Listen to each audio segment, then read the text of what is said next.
the demand for a sign. The Pharisees and Sadducees approached Jesus, seeking to test him by demanding a sign from heaven. Jesus responded, "When evening comes, you say, 'It will be fair weather, for the sky is red,' and in the morning, 'Today it will be stormy, for the sky is red and overcast.' You know how to interpret the appearance of the sky, but you cannot interpret the signs of the times. A wicked and adulterous generation looks for a sign, but none will be given it except the sign of Jonah." With that, Jesus left them and went away.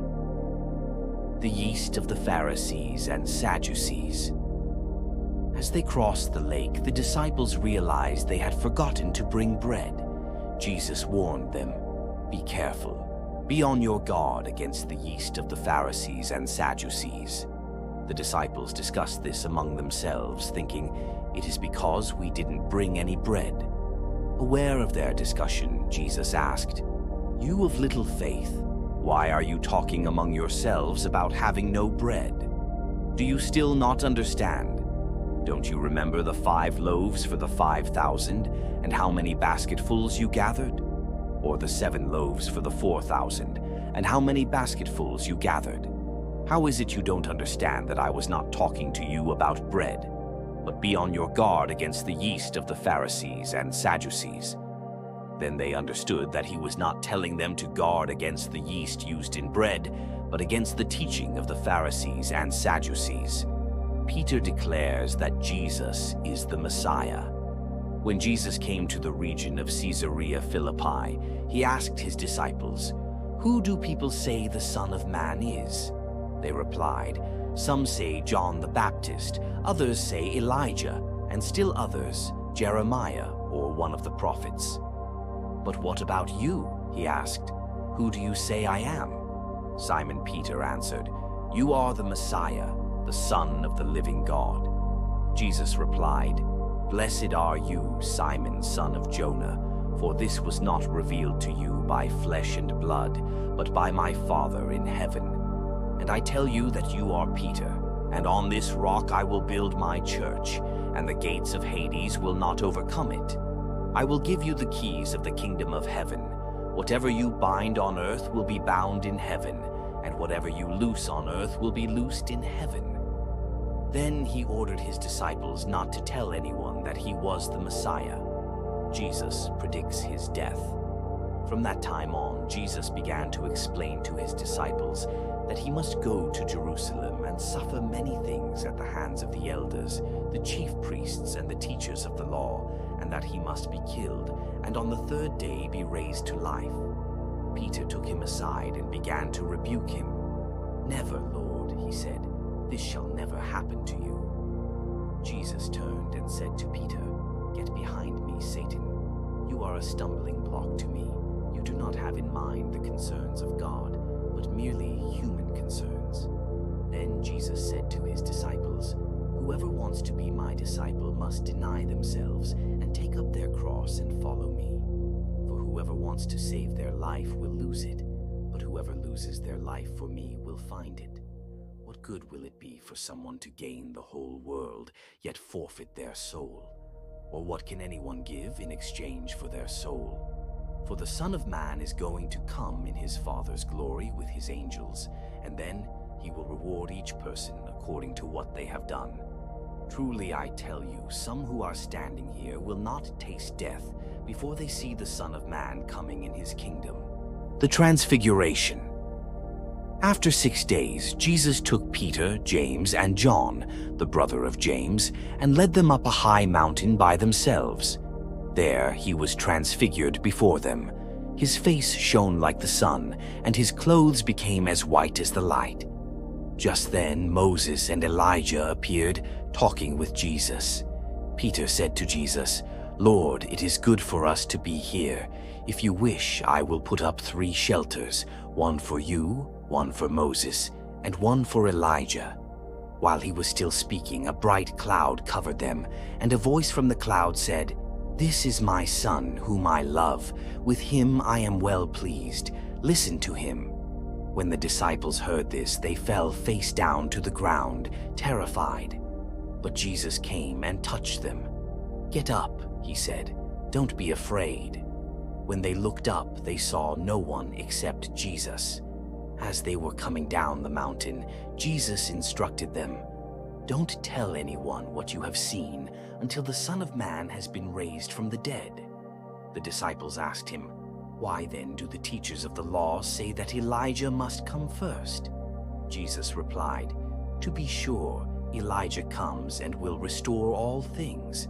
But I tell you, Elijah has already come, and they did not recognize him, but have done to him everything they wished. In the same way, the Son of Man is going to suffer at their hands." Then the disciples understood that he was talking to them about John the Baptist. Jesus heals a demon-possessed boy. When they came to the crowd, a man approached Jesus and knelt before him. "Lord, have mercy on my son," he said. "He has seizures and is suffering greatly. He often falls into the fire or into the water. I brought him to your disciples, but they could not heal him." "You unbelieving and perverse generation," Jesus replied, "how long shall I stay with you?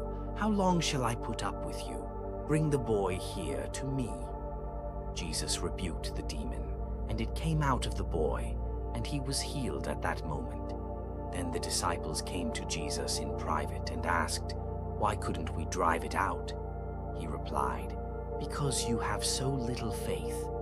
Truly I tell you, if you have faith as small as a mustard seed, you can say to this mountain, 'Move from here to there,' and it will move. Nothing will be impossible for you."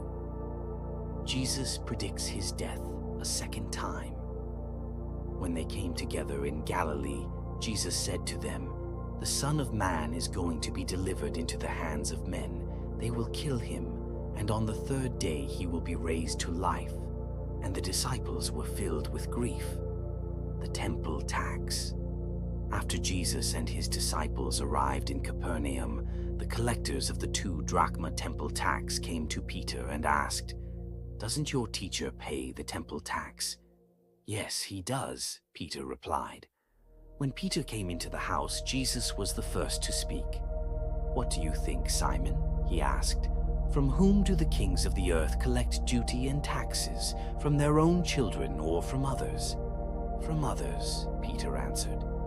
"Then the children are exempt," Jesus said to him.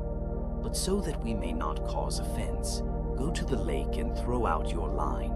Take the first fish you catch, open its mouth, and you will find a 4 drachma coin. Take it and give it to them for my tax and yours. The greatest in the kingdom of heaven." At that time, the disciples came to Jesus and asked, "Who then is the greatest in the kingdom of heaven?" Jesus called a little child to him and placed the child among them. He said, "Truly I tell you, unless you change and become like little children, you will never enter the kingdom of heaven. Therefore, whoever takes the lowly position of this child is the greatest in the kingdom of heaven. And whoever welcomes one such child in my name welcomes me." Causing to stumble. If anyone causes one of these little ones, those who believe in me, to stumble, it would be better for them to have a large millstone hung around their neck and to be drowned in the depths of the sea. Woe to the world because of the things that cause people to stumble. Such things must come, but woe to the person through whom they come. If your hand or your foot causes you to stumble, cut it off and throw it away. It is better for you to enter life maimed or crippled than to have 2 hands or 2 feet and be thrown into eternal fire. And if your eye causes you to stumble, gouge it out and throw it away. It is better for you to enter life with 1 eye than to have 2 eyes and be thrown into the fire of hell. The parable of the wandering sheep. See that you do not despise one of these little ones, for I tell you that their angels in heaven always see the face of my Father in heaven. What do you think? If a man owns 100 sheep and one of them wanders away, will he not leave the 99 on the hills and go to look for the one that wandered off? And if he finds it, truly I tell you, he is happier about that 1 sheep than about the 99 that did not wander off. In the same way, Your Father in heaven is not willing that any of these little ones should perish. Dealing with sin in the church. If your brother or sister sins, go and point out their fault just between the two of you. If they listen to you, you have won them over. But if they will not listen, take one or two others along, so that every matter may be established by the testimony of 2 or 3 witnesses. If they still refuse to listen, tell it to the church. And if they refuse to listen even to the church, treat them as you would a pagan or a tax collector. Truly I tell you, whatever you bind on earth will be bound in heaven, and whatever you loose on earth will be loosed in heaven. Again, truly I tell you that if 2 of you on earth agree about anything they ask for, it will be done for them by my Father in heaven.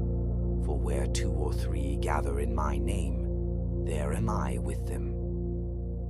The parable of the unmerciful servant. Then Peter came to Jesus and asked, Lord, how many times shall I forgive my brother or sister who sins against me? Up to 7 times? Jesus answered, I tell you, not 7 times, but 77 times.